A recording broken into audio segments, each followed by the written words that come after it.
Bhopal railway station की भीड़ में कोई शायद ही उस दुबले पतले धूल धक्कड़ से लिपटे लड़के को देखता होगा जो हर दिन सैकड़ों यात्रियों के सामने हाथ फैलाता था। मनु, उम्र करीब 22 साल, पर चेहरा ऐसा जैसे बचपन ही कभी नहीं देखा।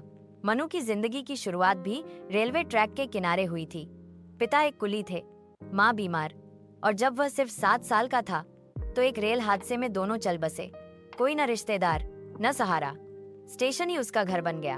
वह भीख मांगता था और कभी कभी पटरियों के पास गिरी पानी की बोतलें बेचता। भूख से लड़ते लड़ते उसे सच और झूठ में कोई फर्क न दिखता था। उसकी एक ही सोच थी, जिंदा रहना है किसी भी तरह। रातें वह प्लेटफॉर्म के नीचे कंबल के नाम पर एक बोरी में गुजारता और दिन में खुद से यही सवाल करता, क्या मैं बस इसी लायक हूँ?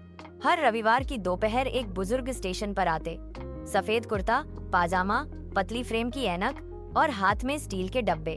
वे प्लेटफॉर्म पर बैठे भिखारियों को बिना कुछ कहे खाना बांटते। मनु ने कई बार देखा, पर एक दिन वह खुद उनके सामने जा खड़ा हुआ। बुजुर्ग ने बिना कुछ कहे एक टिफिन दिया और साथ में एक कार्ड, तू भी उड़ सकता है, बस अपने पंख पहचान। अंशुमान मनु पहली बार चौंका। किसी ने उसे उड़ सकता है कहा? वो कार्ड उसने अपनी फटी जेब में डाल लिया। रात को बोरी पर लेटते हुए उसने उस पंक्ति को 10 बार पढ़ा।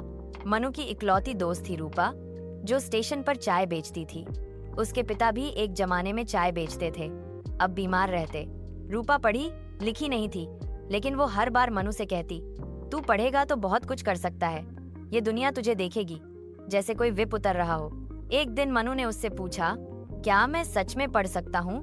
रूपा ने बिना कुछ कहे अपनी पुरानी कॉपी और एक टूटी पेंसिल उसे दे दी। उस रात मनु ने ABC लिखते हुए आसमान देखा। पहली बार वो खुद से नफरत नहीं, उम्मीद कर रहा था। मनु ने तय किया कि अब वह चोरी नहीं करेगा, नहीं झूठ बोलेगा। उसने प्रोफेसर अंशुमान को खोजा और बोला, क्या आप मुझे पढ़ाएंगे? अंशुमान मुस्कुराए, शर्त है, एक दिन भी तुम प्लेटफॉर्म से झूठ बोलकर एक पैसा नहीं लाओगे। मनु ने हामी भरी। हर रविवार प्रोफेसर उसे 2 किताबें देते, एक कहानी, एक ज्ञान की। हर सोमवार उसे उन पर लिखकर लाना होता। धीरे धीरे मनु ने वर्णमाला से वाक्य और फिर विचार लिखने शुरू किए। स्टेशन के लोग हैरान थे। वो मनु, जो कभी गालियां देता था, अब यात्रियों की मदद करता, प्लेटफॉर्म पर गिरी चीजें उठाता। एक दिन स्टेशन मास्टर ने देखा कि मनु यात्रियों को सीटें समझा रहा है, मोबाइल चार्जिंग में मदद कर रहा है। क्यों कर रहा है ये सब? मास्टर ने पूछा। मनु बोला, मैंने सोचा अगर काम मांगने से नहीं मिलता तो काम दिखाकर क्यों न कमाया जाए। मास्टर ने अगले हफ्ते उसे सफाई कार्य में रखवा दिया। मनु अब सुबह सफाई करता, दोपहर को पढ़ता और रात को बच्चों को पढ़ाता। 5 साल बीत गए। मनु अब प्रोफेसर के साथ एक नाव से जुड़ गया। वह अब स्टेशन के गरीब बच्चों को पढ़ाता और उन बच्चों के लिए किताबें इकट्ठा करता जो कल तक जैसे वह खुद था। एक दिन वह रेलवे की लाइब्रेरी सहायक पद के लिए परीक्षा में बैठा। जब इंटरव्यू में पूछा गया, आपके पास कोई डिग्री नहीं, लेकिन अनुभव क्या है? मनु ने जवाब दिया, मैंने जिंदगी को पढ़ा है, भूख, शर्म और उम्मीद को। अगर लाइब्रेरी में किताबें गिनना है तो गिन लूंगा।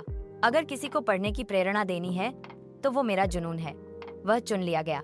आज मनु हर रविवार एक फ्री स्टेशन स्कूल चलाता है। वो खुद उन बच्चों को पढ़ाता है जो पटरियों के किनारे अपना बचपन ढूंढ रहे हैं। भोपाल के एक कॉलेज ने उसे युवा प्रेरणा सम्मान से नवाजा। स्टेज पर खड़े होकर जब वह बोल रहा था तो मंच के नीचे रूपा और प्रोफेसर अंशुमान दोनों की आंखों में आंसू थे। मनु ने कहा, मैं भिखारी नहीं था, मेरी सोच थी जो गरीब थी। जब मैंने सोचना बदला, मेरी पूरी दुनिया बदल गई। हर आदमी के पास 2 चीजें होती हैं, एक कहानी और एक चांस। मैंने दोनों को पकड़ लिया। कहानी का सार, भीख, गरीबी और अनपढ़ता स्थायी नहीं होती। सोच का बदलाव सबसे बड़ा बदलाव है। एक इंसान सिर्फ शब्दों से नहीं, अपने कर्म और मौन संघर्ष से भी शिक्षा दे सकता है। हर स्टेशन की भीड़ में कुछ लोग ऐसे होते हैं जो बस एक वाक्य से किसी की जिंदगी बदल देते हैं।